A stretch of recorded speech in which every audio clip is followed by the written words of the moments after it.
In today's video, I'm going to teach you how to make a phone call in Microsoft Teams. Whether you're new to the platform or just need a refresher, this guide will help you leverage Teams for seamless communication. By the end of this session, you'll be making calls with ease. Let's start by launching the Microsoft Teams desktop app on your computer. Once it's open, you'll need to log in using your credentials. Enter your email address and password, then click the Login button. This step is crucial as it ensures you have access to all of Teams' features. If you encounter any login issues, make sure your credentials are correct and check your internet connection as well. With Teams now open and you fully logged in, turn your attention to the left-hand sidebar. Here you will see several options like Chat, Teams, Calendar, and more. What you're looking for is the Calls icon.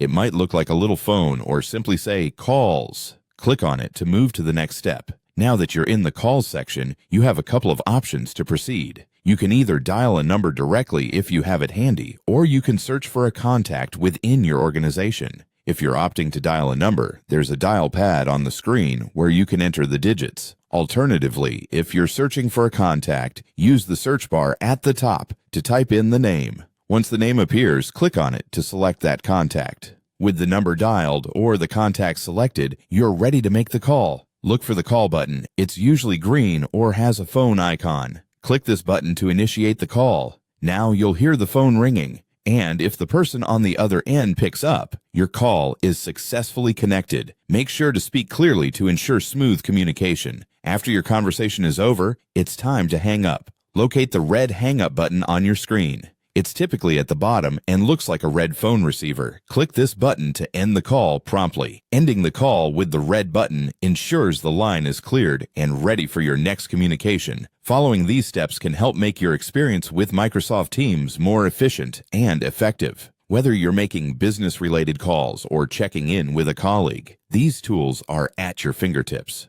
Remember, practice makes perfect, so don't hesitate to familiarize yourself further with these options. Stay tuned for more tutorials and happy calling.